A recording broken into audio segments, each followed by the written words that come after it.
Hello and welcome back to The Playdate. I'm your host, Frances Fishman, and today I have a very special guest, someone that has impacted my life in a very big and beautiful way, Miss Rebecca Guez. I don't know if anyone's ever called you Miss. I don't know how that came out of my mouth, but it came out.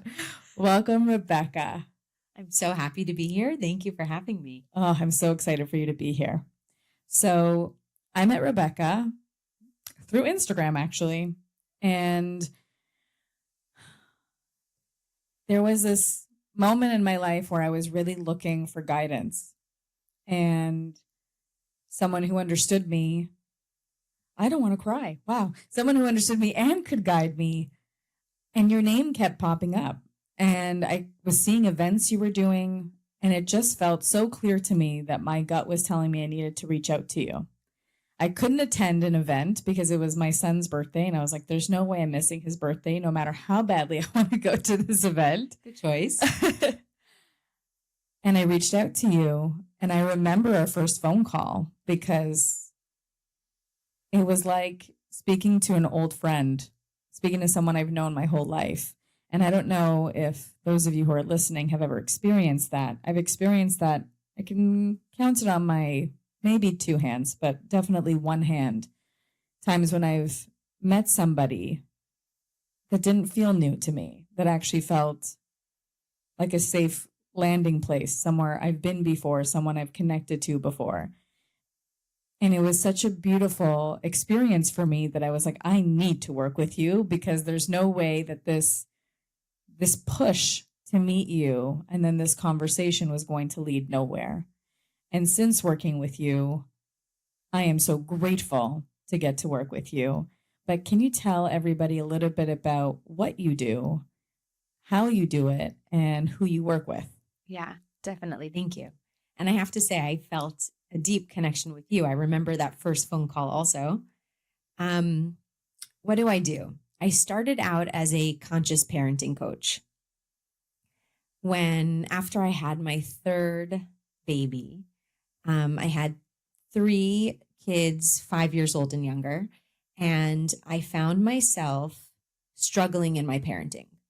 I knew how I didn't want to parent. I knew what I didn't want to do. I didn't want to yell. I didn't want to punish. I didn't want to isolate, time out, lose myself in my parenting. But I didn't know what to do. You still need to have a guidebook to parenting. Yeah. It's not just about what you don't want to do, right? So I started a conscious parent coaching certification, which I did, which was wonderful and helped me a lot and gave me tools. And I started as a conscious parenting coach. As I was going through that journey and working with parents and working on myself as a parent with this new toolbox, I realized quickly that when you're parenting or approaching any relationship or challenge in life, it's not just about having the tools. We also are going to be pushed to grow, to change, to shift. We're going to be triggered. When we're triggered as a parent, and we end up in that part of our brain that's dysregulated, the same way for a child who's tantruming, and you're offering them the different tools that we may offer a child who's tantruming, and they cannot bring themselves into a regulated state. We're the same way when we get triggered. Yeah. And I realized that it wasn't enough to just offer parents tools. What happens when they're not able to access those tools? And also, if I'm being honest, what happens when the tools don't work? Yeah. Because human beings, nothing is 1 + 2 = 3. What works for one child is not going to work for somebody else. And as I continued on that journey and trying to support parents and supporting myself, I started to dive deeper into understanding why certain things trigger one person and don't trigger someone else. And as I continued on my journey, I started to realize that I had other gifts to share beyond conscious parent coaching. Not that that's not enough, it is, but it's just not my full package. And on a side note, I've always been a seeker. Since I'm a little girl, I mean, I can remember 5, 6 years old having really big thoughts about God and why am I here and what am I supposed to do and what is the purpose of all of this? Not in a depressed way, really in a wanting to understand. Yeah, curious. Curious, and just feeling something inside of me, like needing to know more, wanting more from life. Yep. You know, like what we see can't be all that there is. Can't be. Doesn't make sense, right? What would be the point? So all of this together really put me on a journey of looking for more tools. And where I am now is that I work with people, I would say 70% parents, but not only parents. I also work with children now. And my work is a combination of things. It's a combination of everything I've accumulated over the years. And every session is really, guided, and we figure it out as we go based on what that person needs that day. Yeah. I've brought in, I bring in meditation, and I bring in past life work, and I bring in tools to help the people I'm working with release trapped emotions in their body. And really what it comes down to is supporting people to heal, because we all come to this world with a package. That's our characteristics. Those are the things that are difficult for each one of us, which is different for every person, right? Like why does one of your children struggle with anxiety, the other one struggles with anger, or one struggles with being afraid of being abandoned, but nobody's ever abandoned them in their life. Where does a 3-4-year-old become afraid of abandonment when that's never been an issue that they've had to deal with in this lifetime? So really helping people to understand why they go through the struggles they do, and also what is the purpose of their soul, because I believe that everyone is here for a reason. Everyone is here to do, XYZ in the world. And when we can find that out, we can feel empowered and powerful and live in our strength and at peace. So that was a very long-winded answer. That was an incredible answer. And there's so much that came, flooding to my mind as you were speaking. And I'm sure for everyone listening equally. I know that similarly to you, growing up, I had such big thoughts and questions and big dreams, but also I didn't have clarity around what that was, but I could feel something, and I still feel it. I feel it in a very big way. I'm on a mission. I'm here to do something meaningful. I'm going to leave an impact, and it's going to be a positive one. And I'm going to do everything I can to fulfill this mission that my soul is on. It feels, and I know I've described it to you before, as like, it feels not like a choice. It feels like a fire inside of me that this is what I have to do. And it's not, and I don't resent it at all. It fuels me. It's like when I'm aligned with that is when I feel my best. Yeah. And what's really interesting is that when you spoke about conscious discipline, when you were as a conscious parenting coach, that you felt limited. I just had this conversation over and over again. And I think just yesterday I had this conversation about how my title as a BCBA has felt very limiting to me. Very limiting, like what that means to people, what that means I'm supposed to do. But really, we're in this to help other people. And you found a path that took you from, hey, I'm struggling in this area. I want to learn and empower myself and then empower other people, because I know I'm not the only person struggling in this way. Like, it's impossible. And I probably know people personally who are struggling in this way. And you took that and you learned it and you were like, great, I'm helping people. I'm creating something. But then you felt like this like ceiling over you where you're like, there's more. I need to like punch that ceiling out and see what's up there. And that's how I felt for years. I felt like, oh, I shouldn't be a BCBA, I should be a clinical psychologist. And if I'm not a clinical psychologist, I should be this, because I need something that tells me that I can do all these things and not just this one boxed in thing.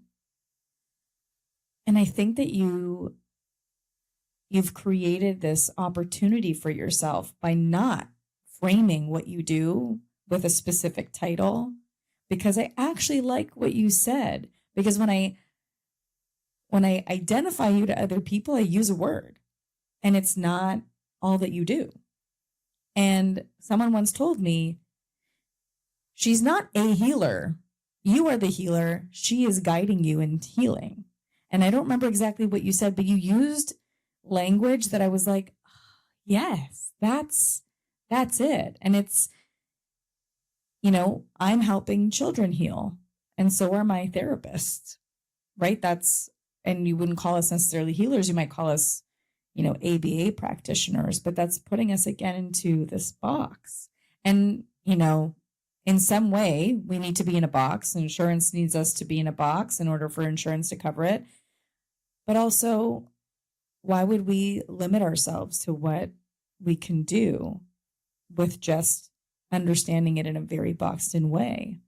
I think, if I'm going to be very honest, really important work I've done with you is accepting myself in not just being a traditional BCBA.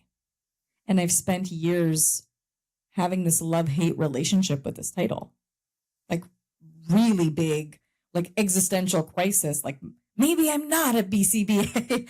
Well, I am. I have those letters at the end of my name. I passed that exam. I maintain those credentials. I practice that science. I understand that science very well, and I can implement it in the same way that you can implement conscious parenting and coach someone through conscious parenting when that's what's really relevant. But sometimes I'll get somebody come to me and it's not clear-cut ABA. How did you get to that point where, like, what steps did you take to get to that point of self-awareness, self-acceptance, but also framing, like creating a whole framework and business model around it? Yeah, that's a really good question. And it was a work of a few years. It was first feeling exactly what you described. Like I had a ceiling over me as a conscious parenting coach. And it was so frustrating because I was like, but that's not it, but I don't know what it is. Yeah. And like you said, when people would ask me what I do, and even now I struggle with like, what is my title? Yeah. Because it encompasses so many things. And I don't think there is no title for it, really. Yeah. Maybe that's the most important thing. And I think that life is about flowing with what comes towards us and embracing and being open to shifting and changing. And what is it that God wants from us in any moment, right? What does the universe need from us today? And that can look different day to day. Yeah.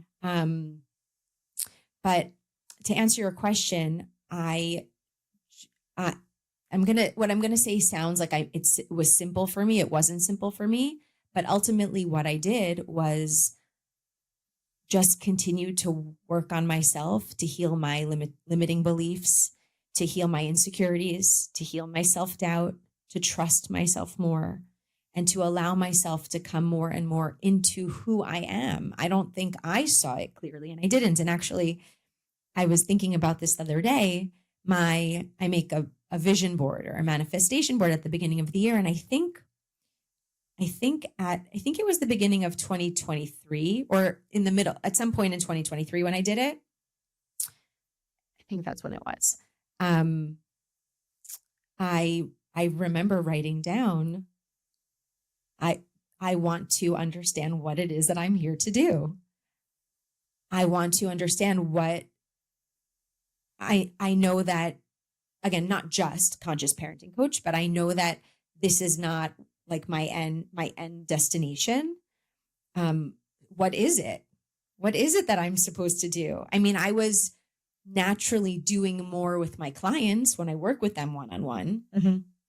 I started working with parents, and then when you work with parents on their children, naturally the relationship dynamic starts to come up. So then I started to say, oh, I'm doing parent and relationship coaching, because I was just kind of naturally guided step into the next steps of what my clients needed. Right. I would say.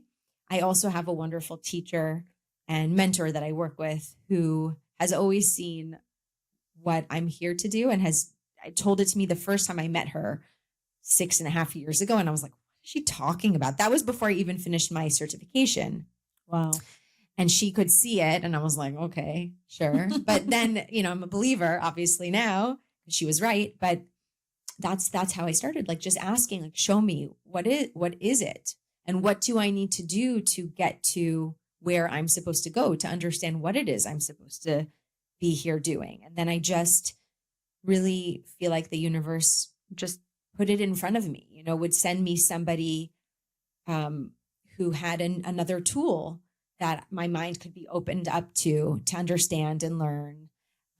Or I was just kind of guided. I was just guided there. That makes sense. You've actually taught me something that I use when I remember to use it. And I've actually texted you before, be like, remind me what I'm supposed to do in this moment. And I think it's an incredibly powerful self-reflection tool.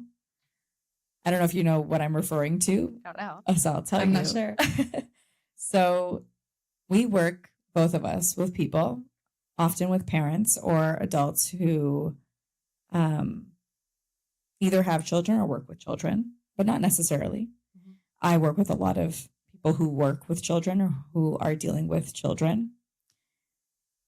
But this lesson actually didn't even stem from parenting. It stemmed from my own needs. But it's a very human experience. And that's the one you spoke about being triggered. And I remember writing you when I was in a really dysregulated, like, I'm in total freeze. I don't know what to do.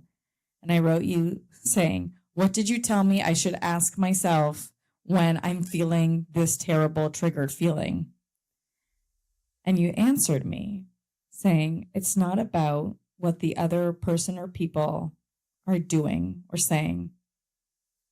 It's about what it's bringing up for you.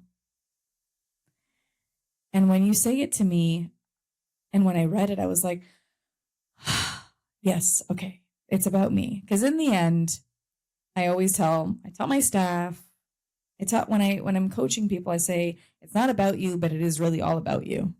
So what's happening necessarily isn't all about you, but what it's bringing up for you is all about you. And that's what you need to pay attention to. And it's really hard to pay attention to it when you're in the heat of all the emotion, when your brain is firing off, and whether it be from a trauma or it be from something from a past life or it be whatever it is triggering you, that's what you need to attend to. And I remember talking about this at a preschool training last year.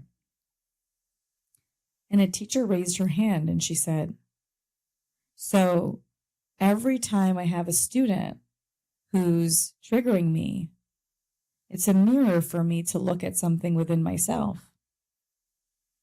And the whole room at first kind of giggled, but then stopped. And I said, yes.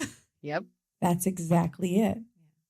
So when a child is driving you nuts, what is happening within you? Not within, within them is also important to know as a teacher, of course, how to support them.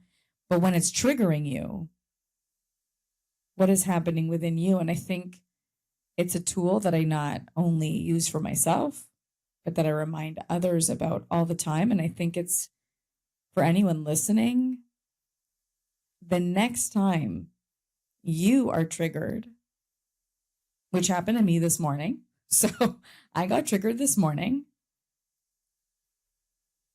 And I got triggered multiple times this morning and this week. And it's only Wednesday. So let's see what the rest of the week brings. But when you stop the story, like what is happening outside of me, and then you pay attention to what is happening within me, and what do I need, and what do I need to work through and heal. Yeah. How is that a tool that you use? Is it a tool that I use? Yes. every moment of every day. You have to, Yeah. because it's the way that we shift out of being a victim and placing blame on everyone and everything around us and into our power. If we're sitting in a space of, why is this happening to me? What's wrong with them? You know, I don't know. and that what's wrong with them could be our kids, could be our partner. That's a big one. It's hard. Our partner's a really hard one to do that with because it's in our face. And sometimes we have all the right reasons of why the other person is wrong. Yep. Or the problem. And they may be a problem, but it doesn't matter, because the most important thing is for us to identify why that person is in our life. And when I say why, we have to be careful with the why question, because it's not a why me, why is that person in my life? It's a how come, right? How come they're there? What are they there to teach me? Now, I'm not God, and I'm not a perfect person. So I promise you, I fall into the victim, all the time too. It's not easy to stay in that space, especially when people give us all the best reasons, it's not about us. And sometimes it's not, right? It's a fine line between not taking things personally. Yes. That's really hard. And then also being able to shift into, what is this message here for me? And I'll share a personal example that happened to me this week. I can't give too many details, but somebody said something to me that really hurt my feelings. It really offended me. It had to do with one of my kids. So I was just like gutted for a minute. And what was really beautiful about the situation was the person on the other end quickly. So I told myself, this person is actually like a really nice person who I've always had really good relationship with. So I'm going to share the fact that, wow, that caught me off guard a little. And when I did, the person immediately went into, I really see how you saw it that way. I'm sorry. I have so much going on at home and this and that and whatever. And what I realized was, there was a component that was a little bit offensive, but it wasn't about me and it wasn't about my kid. It was really about what that person is going through in their life. And it was such a blessing, because we don't always get that like second, part of the conversation where someone authentically shares, like, I'm sorry, I'm going through a thing. And so it was like it was a sign for me, because I've been working a lot on not taking things personally, because it's not easy to do. We go straight into what's wrong with us, getting defensive, right? Yeah. Our feelings get hurt, or we get angry at the person on the other end. Also, like, what's wrong with them? Why are they treating us this way? They're not giving us a fair chance, whatever it is, wherever our mind goes to. And it's a very fine line to straddle, but I was able to really see how, wow, so very little about what happens to us in our lives are we meant to take personally, especially when it comes to other people around us. Everyone is living in their own world. Yeah. They have so many things going on every single day, and so very little has to do with us. Even when someone yells at us, is reactive to us, right? They're triggered. Something's happening inside of them that they need to say, wait a second, what's causing me to yell? And what's causing me to get upset and to get angry? And so often it has so little to do with us. When I get triggered with my kids, even when they're, misbehaving, being disrespectful, not doing what they're supposed to do, and I don't believe that it's normal or natural or human to ask of us to always have a very calm voice with our children. I don't think that that's possible. I think it's okay for our kids to see us lose it sometimes. Like, they need to know, like, that decision was not a good decision. That behavior is not acceptable. Absolutely. Yeah. But then sometimes when I know that the reason why I got reactive with my kids is because I got triggered, I tell them, listen, I got upset, I yelled. This doesn't have anything to do with you. I mean, on one hand, you could say, well, what did I do that, maybe I did something and I could work on my behavior. But the fact that I got angry with you is not on you. That's on me. And it's like almost they need to see their mom get angry with them sometimes, because they need to learn that when someone is yelling at us, or we see someone else deeply triggered, that their reaction is not on me. I could take a minute and say, did I do something to offend them? Did I hurt their feelings? Was I not careful with my words, right? Because that exists, but the way that we react, or the way someone reacts to us, that's about the person that's reacting. right? That's the trigger. Totally. And I think, in my world, it's the same world, but in my mind, should I say, I've always been curious about why people do the things that they do, which is no surprise that I became a behavior analyst, right? To figure out why. That tracks. Yeah, that works out really well for me. Yeah. And I always found that in this field, there was like a limitation, right? And then I started learning about the nervous system and how, one of the things I talk a lot about is how we don't know where we're meeting somebody, where they're at, when they're sending us a message, when we bump into them, when they come to do a podcast, but what's invisible to us is all the baggage that they carry and every moment that came right before this moment. So like a child walks into the school, right? The teacher greets them. The teacher doesn't necessarily know unless they get lucky and a mom sends them a message. My child had a really bad sleep, or my child said that they have a stomach ache today, just letting you know. Now that teacher has a heads up to what they can expect potentially. Because also that child may come into a new environment and their energy may totally shift. But we don't know. And a big part of the human experience is that some of it is seen, but some of it is felt. And so when you walk into a space, sometimes you feel somebody and their energy feels like sunshine and fresh air and calming to your nervous system. And, there are quotes that are like, keep those people close. Keep the people that feel like sunshine close. But then some people come in and their energy is like electric or heavy. And we can feel that. And there's incredible research now talking about how that's not just a feeling, but that's a real scientific energy that lives all around our bodies. Yeah. And to be able to pick up on that is actually a gift that requires you to be really present and really in tune and also sensitive to other people. Going in like this route that I'm taking us on right now, that I didn't know I was going to take us on, makes me think of my kids and a lot of my clients who are very sensitive.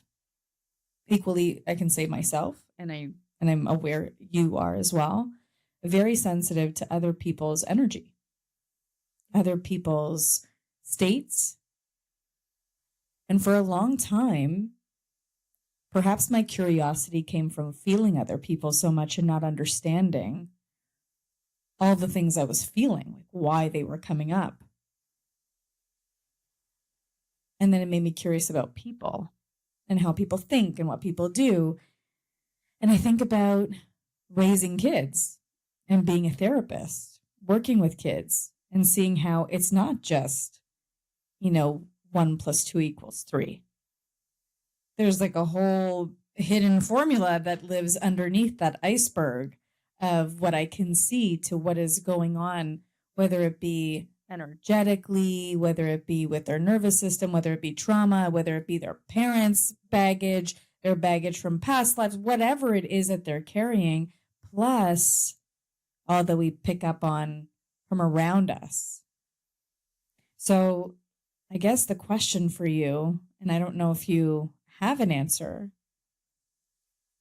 but how do you support children or people who feel everything so much that sometimes we see their behavior as sometimes it seems like erratic, or the best one for me is that whenever I'm having a hard time, my kids will give me a hard time. Always. And I'm like, please, like, just today. yes, just like, keep your shit together today because I don't have mine. And I like really need you to not make this harder for me, but they're feeding off of me.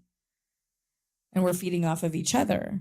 And I'm aware of that, but like I'm so dysregulated that doesn't matter. I'm still.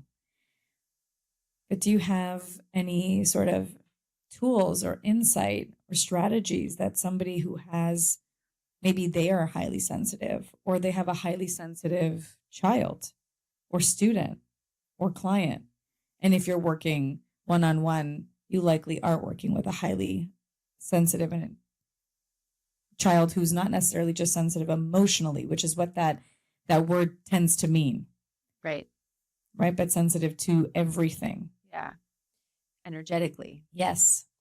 So I think that for some people who are listening to this podcast right now, they'll know what that means to be sensitive, and some people don't. I think that what was life-changing for me was when somebody was like, "You're an empath." I'm like, wait, what? What's that? I also learned that as an adult.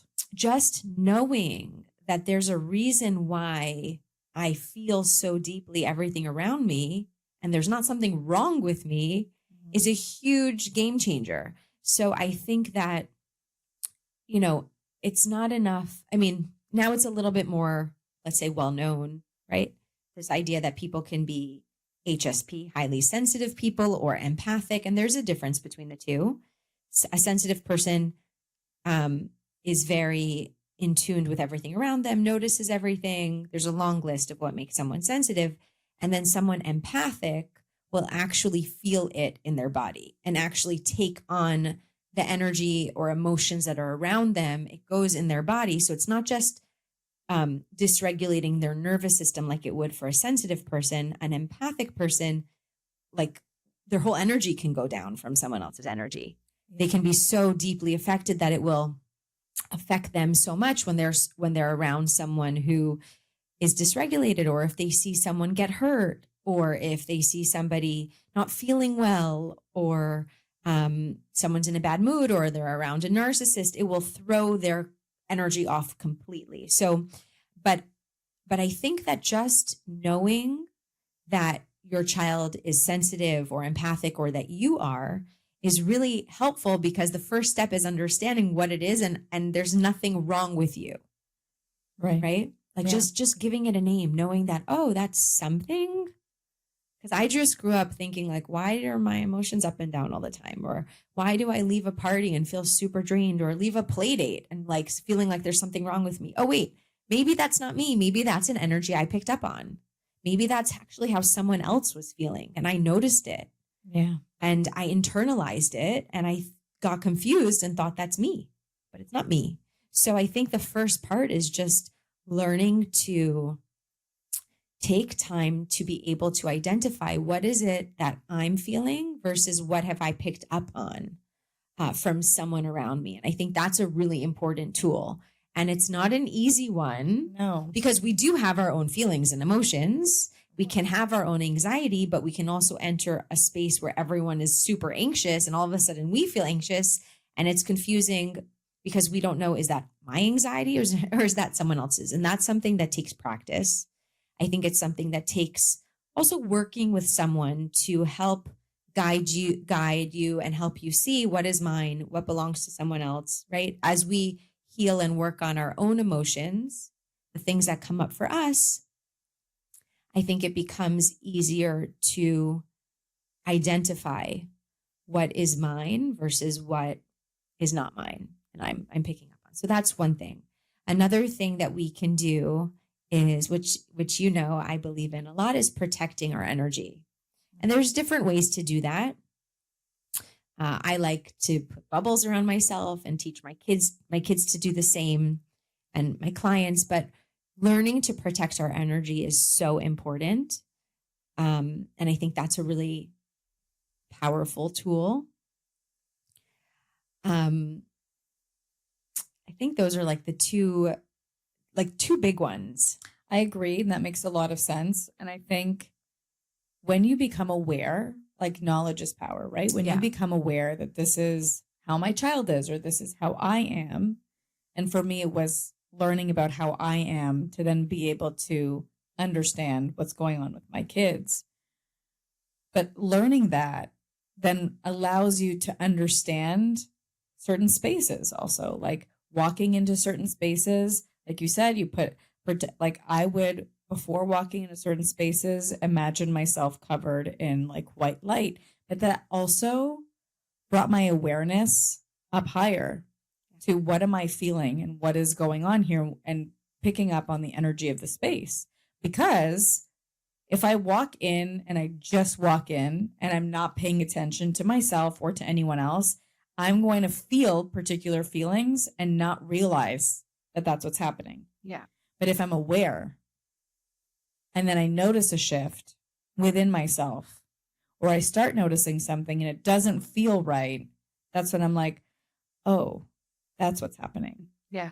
And before I had those tools, I just felt other people, specifically their pain, for whatever reason. That's what I picked up on. And it was like, I felt it was my responsibility to hold their pain and to somehow heal it by myself. I would literally pray to take on other people's pain and say, give it to me. I can handle it. I'm strong. I can handle it. Leave them alone. Not that that ever worked, by the way. And you should not do that. Francis knows now. But I did it for years, starting in childhood. A lot of empaths do that because an empath is always going to sacrifice themselves. An empath is always going to want to just do anything to take. An empath doesn't like to see other people struggle.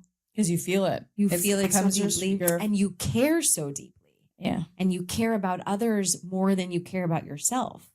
And so you just want to see everyone okay, because when everyone's okay, everything can be okay. We can be really good at pushing aside our own emotions and feelings. Oh, that is exactly what I did my whole life. Yeah. I suppressed to the point where only in the past, 2 years of my life have I realized that that is what I've done my whole life. My entire life, I suppressed my emotion. I dissociated from what I felt to survive. Because it was too hard to feel what I was feeling and everything else. And everyone else's stuff. Yeah. And a big lesson in life is that we have to understand that everyone has to learn their own lessons. We have to let people go through their pain and discomfort. Everyone has the free will and choice to do something about it or not. That's on them only. We can be there to support them and hold their hand and offer them tools and try to point them in the right direction. But we can't do the work for anyone, our children included, which is the hardest one, I think. Yeah. Because, goodness, we all want to just take away our children's pain and make it easy for them. Watching our child struggle is the worst thing. Is the worst thing in the world. And then feeling like either we can't do anything about it, it's out of our control, or we don't know what to do about it, or we're trying so hard and it's not working. I think that's where the lesson became the hardest for me. Yeah. It was hard work for me to get to the place where I would let people make choices for themselves. But I had a conversation with another person that I met in my life who I met in Florida, but I feel like I've known her for lifetimes. Like, just a deeply unearthly connection. I can't explain it. And I said something to her once, and it brought her to tears. And she repeated it to me multiple times. She said, the fact that you shared this with me really impacted me in a meaningful way. And I said, we all come here with our own karma, including our children. And we can't save our children from what they're here to learn and here to experience. And that, like, just saying that feels heavy. Yeah, it's hard. Yeah, I can feel it in my body that it's like, breathe that out. Because what do we want more than to set our children up for the most success and have them live happy, healthy, joyful lives and never struggle and never. But that's not actually what we want, because that would set them up to be totally codependent, totally incapable of living independently. And we don't live forever. And really the goal in parenting, as I think it is in therapy, is to empower others to live in their power independently and support them in the process. So my husband says a line, like show them the way and then get out of their way. Like, this is the road. Now you go. He's right. And it's, in theory, it's like, yeah, absolutely. But in practice, it's so hard. It's so hard. Like, it's really hard when I sit and I'm hysterically crying because I know my child sees herself or himself in some negative way or is experiencing something that I wouldn't wish for anyone to experience. But you have reminded me the same thing I reminded my friend, and that's they're learning and they're experiencing what they need to. It's hard because childhood and watching our children grow up is like the long game. Yeah. And that's not easy because we're so used to, we want to see results right away. And we want to make sure everything's going to be okay now, right? It's true. The long, like an investment, like a long-term investment. And you know, you have to put something in and you have to wait until it becomes, you know, it increases. And it's True. kind of like that with our kids. You know, we may not see the fruits of our labors for a long time.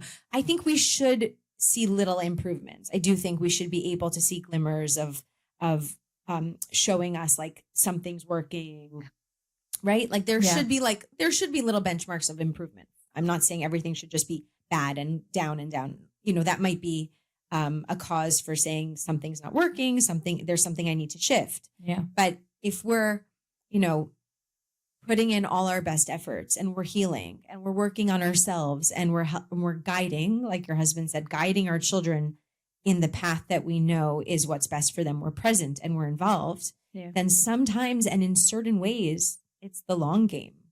They're going to grow up and at 20, they'll finally stop being like a psychopath, throwing themselves on the floor and crying and screaming, right? Hopefully by 20. But it might not happen until then, right? It's like, you know, parents, and I totally get it, who are worried about, you know, my child won't stop, I don't know, you know, sleeps with a stuffed animal every night, whatever. They're not going to get married and have the stuffed animal between them and their partner, right? Or like, I don't know, they're not switching from a bottle to a sippy cup. Don't worry, they won't drink the bottle on their wedding day. You know, there's just sometimes things we have to let them go through the process. And for some kids, it takes longer. And we have to be okay with that. Again, as long as we are not just like hands up and walking away. If we continue to be present, continue to be healing, to be doing our work, to be supporting them, then I think we have to then, you know, take a step back at the same time and have patience and trust the process. Yeah, it just made me think about how I often tell parents to listen to their intuition, to their gut, and that some things are like in a textbook needs to be done by, you know, developmentally appropriate, you know, stages, or like what is ideal. And I think about my own kids who, after coming back from summer camp, don't want to sleep in their own rooms, don't want to sleep independently. And like the like rigid part of me is like, you guys need to have this skill to be in your own room by yourself. You shouldn't be afraid. What does it mean? Like I like go into the spiral and no, I need to put you to bed in your own beds.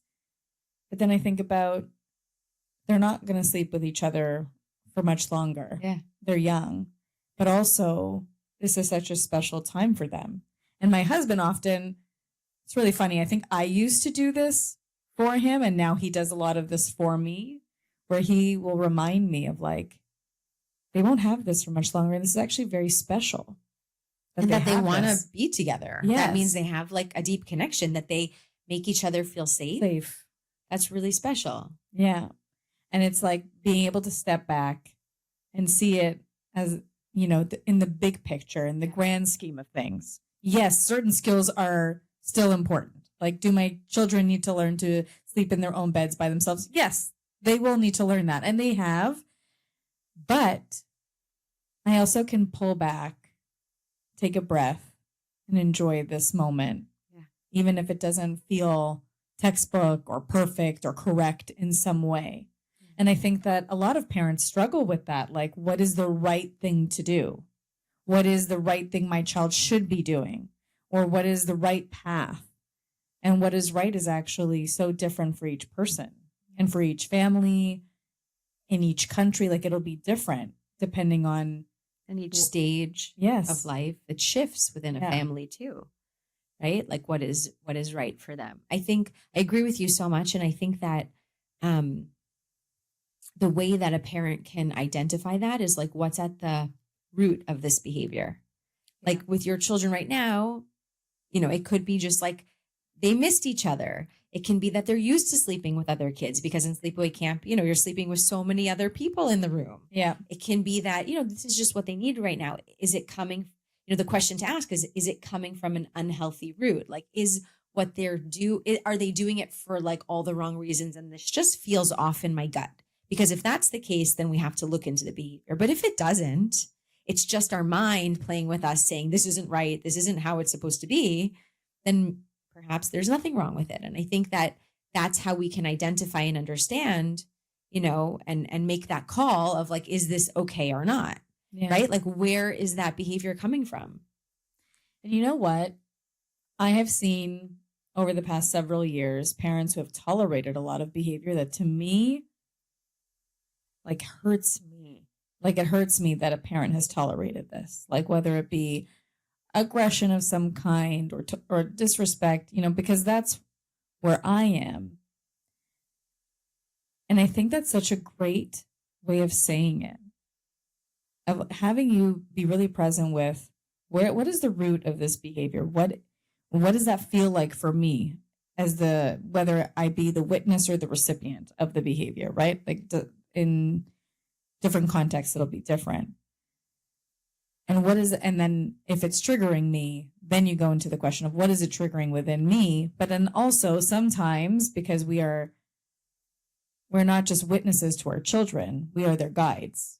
So we also have to show them the path, like my husband says, and then get out of their way. We can't just passively watch as they do things and let whatever happen and be like, oh, I guess this is their karma. Like it doesn't work that way. Right. I think that there's an element of being a guide, being a model, because children will do what we do, not as we say, but as we do.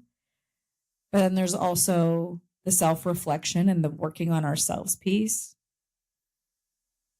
And then there's the responsibility of supporting these little humans to grow into humans that we hope that they grow into with specific values and respect and love for people and the world and all these things. And it's such a, you know, for me, what really comes up is that I have this huge element of me being a perfectionist, which I didn't think I was a perfectionist because in my academics, I was not a perfectionist academically, but in all other aspects of my life, when it came to dealing with people, I'm a perfectionist. Mm-hmm. There's that element. And then there's the guilt that comes with, oh my God, I'm going to traumatize my kids, or I already did, or I did something wrong. I know better. Like when you are coaching other people and then you do the thing that you have taught them not to do, or you've given them a tool and you know the tool, but then you've like literally this morning, I reached a point where my brain went, boom, and that was it. And what came out of my mouth was loud and not kind. And then I drove in the car and I had to put on music to regulate. And then I had to take the steps of what just happened and then apologize for raising my voice. What was beautiful was that each one of my kids apologized to each other, took responsibility for their actions. And then the whole rest of the ride was totally fine. I was like, thank God. But every moment prior to that was like total dysregulation. And then that, like, I'm not a perfect parent and now I'm a terrible mom and I just ruined my children's day, maybe their entire life. Like, you know, yeah.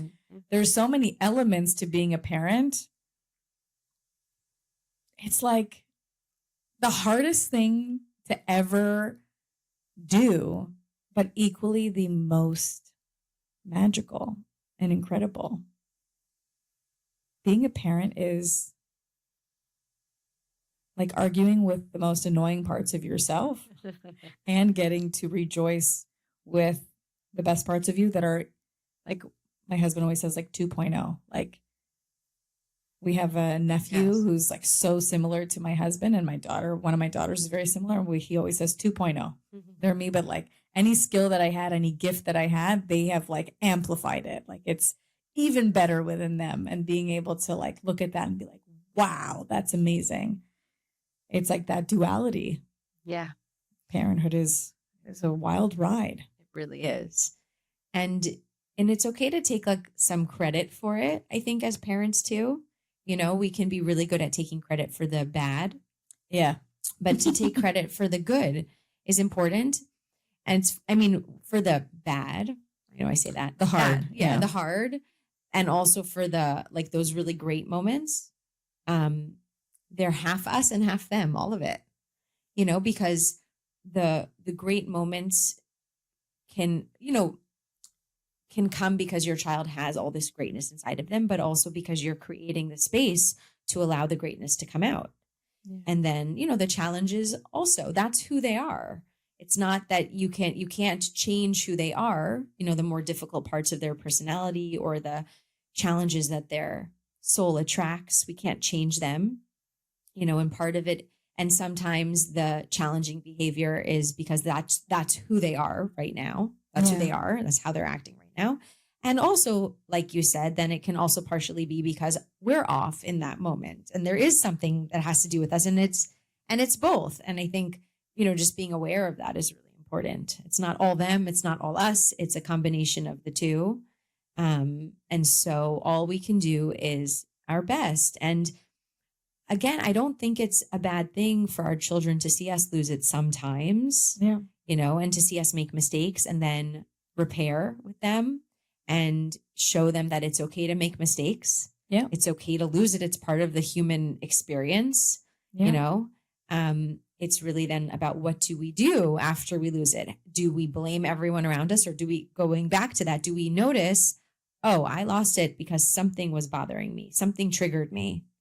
There's a reason why I felt the way I did after you said this, or there's a reason why I reacted this way. Does it make the reaction okay? Maybe not, but there's a reason. And it teaches our children to be introspective and to learn about themselves. I think really learning about who we are on a deep level is not something many of us grew up with. A lot of us have started to do it in adulthood, but how beautiful to be able to gift our children with really learning who they are from a younger age, what triggers them, what their strengths are, and being in touch with that, with their gifts, right? It's very true. My youngest daughter has recently had like these emotional outbursts sometimes. And a few times she said, I don't know what that is. I don't think it's mine. Mm-hmm. She was like, are you feeling this? Because I feel like I'm feeling your feeling. Or like sometimes she'll know that I'm having, like I'm experiencing something. She can feel it on me. Maybe I've shared it. And she'll say to me, I think I'm feeling your sadness, or I think I'm feeling your frustration. And I would tell her, you don't have to hold it. Mommy will deal with it. And thank you for telling me. But it's like, it blows my mind that a 6-year-old can verbalize that. Yeah. Because I, at this age, am still figuring out when it's mine and when it's not, and have never verbalized, I don't think, to anyone else. I think I'm feeling your frustration, or I think I'm feeling your anxiety. I think, noticed it within myself, but never been able to say, hey, I'm feeling your stress. Yeah. Well, I think that's probably partially because you haven't made her believe that your stress is because of her. Yeah. Your anger is because we all could slip and say, you made me so angry, or you really stressed me out right now. But overall, I'm not saying you've ever said that, but even if you have slipped in that way, it's okay. But overall, if your deep understanding and knowing and belief is that your stresses are not because of your kid, right? You're not the reason for my problems. Some of us Some people grew up hearing, you're stressing me out. You're the problem. You're the reason I'm angry, right? Adults putting all of their feelings on the children around them. And I trust completely that that's not A, the way you believe, or B, the way that you parent. And so your daughter is safe in knowing that she's like noticing how you feeling it in her body, but no part of her has ever been told, you're the reason I feel this way. So I imagine that, part of it is that. And I think that that's a really important lesson for all of us, going back again to triggers, that it's, when we're triggered, it's not any person around us. It's the understanding that it's ourselves. But when you have a sensitive, empathic child like that, and I think all of my kids are like that, I can relate. I have one kid who would tell me, I don't know what this feeling is. It just feels like something overcomes me. It's not me, but it's something. And it makes me I feel so angry, but I feel that it's not me, which is really cool, right? That's an important thing to be able to learn ourselves, that we are not our feelings. In the language of feelings, I think one of the most important things is that I discovered was, I'm not angry. I feel angry. Yeah. I am not the feeling. I'm not the feeling, because we feel all those feelings and they're valid and they're important and they're there to teach us something. But I'm not anger. I'm not sadness. I'm not the biggest one. I'm depressed or I'm anxious. I'm an anxious person. No, you feel anxious. Yeah. You are not anxious. You are not depressed. You feel depressed. Very valid. And it's a very hard emotion to feel. Yeah. But when we decide to believe that we embody a whole emotion, that's who we are. That's our identity. We give it all of our power and we believe that that's who we are. How do we ever expect someone to pull themselves out of a feeling that they believe they are and that they say they are and they tell themselves they are over and over again? Wow. It makes me think of the movie Inside Out and how it gave each emotion its own character that all live within one person. Yeah. So she isn't joy all the time or sadness, that those aren't who she is. And then in the second movie where anxiety makes an appearance and, all these things, she isn't just those things. She's all of those things, because we all feel all the emotions. Yeah, that's right. We have all of them inside of us and they're valid. I'm not discrediting any of them, but it's really important to not believe that they own us. Yeah. We own them. We can be in power of them, over them. And I know how hard that is when we feel something big. It's not to say that we can just like have power over them, from one moment to the next. Absolutely not. It takes a lot of work, but just using that language, the language is important because the language is what creates our beliefs, and it's what our body believes about, ourselves and the people around us. Yep. Very true. And it's then how our children, can grow up learning, I feel anxious, or I have a tendency towards anxiety. That's hard, but it's okay. It still doesn't define who you are. As you were speaking, a memory came up for me that I want to share to show how deeply somebody can feel. My daughter, I think it was October 8th, after everything happened in Israel. She had no idea what happened. We never shared any information at all.